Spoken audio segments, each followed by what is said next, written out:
गुरुजी म्हणजे आनंदाची डहाळी नाही, गुरुजी म्हणजे आनंदाचं झाड, गुरुजी म्हणजे परीस, गुरुजी म्हणजे शिडी, गुरुजी म्हणजे रस्ता ज्यावर अनेक माणसं चढतात, ज्यावर अनेक माणसं प्रवास करतात.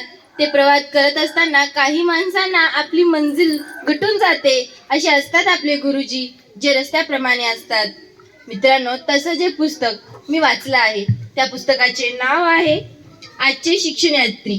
याचे संपादक आहेत कैलास दौड. याचं प्रकाशन आहे चपराक प्रकाशन.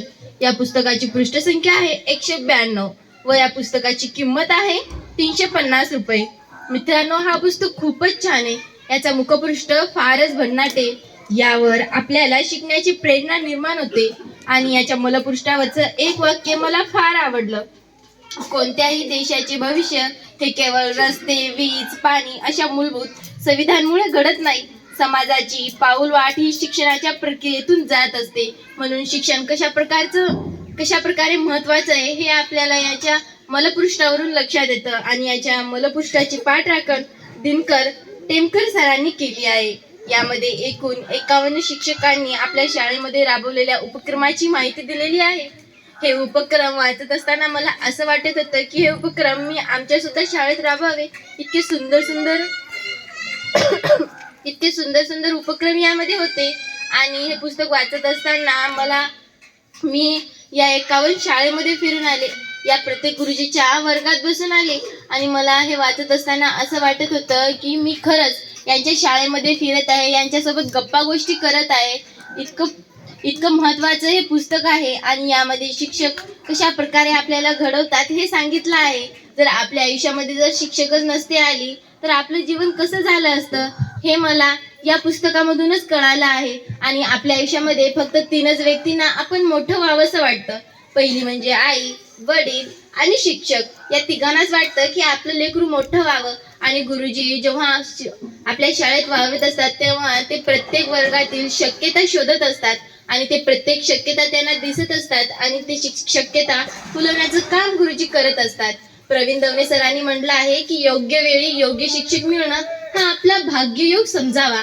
म्हणून मित्रांनो, आपल्याला हे 51 शिक्षक भेटले आहेत हा आपला भाग्ययोग आहे. आणि हे 51 शिक्षक आपल्या महाराष्ट्राचे श्वास आहेत. म्हणून आपण यांना जपलं पाहिजे. आणि मित्रांनो, हे पुस्तक जेव्हा मी माझ्या गुरुजींच्या टेबलवरून घेतलं आणि वाचलं तेव्हा मला फार आनंद झाला. आणि आश्चर्याची गोष्ट म्हणजे या पुस्तकाच्या 44व्या क्रमांकावर अध्ययन आनंद पेरणारा गुरुजी युवराज माने 148व्या पेज क्रमावर आपल्या गुरुजींचं नाव मला दिसलं. आणि मी उडालेच. कारण जेव्हा मी पुस्तक घेत होते तेव्हा गुरुजींनी मला काहीही नाही सांगितलं.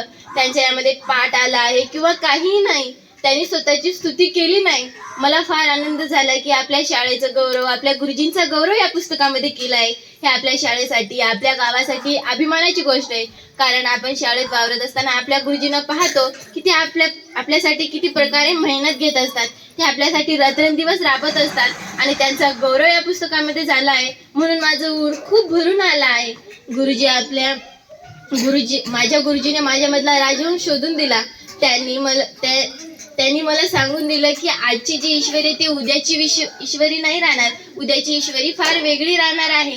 म्हणून मी त्यांच्या शब्दांना मान देऊन इथे सांगू इच्छिते की मी सुद्धा त्यांच्या मनातली ईश्वरी होऊन दाखवणार.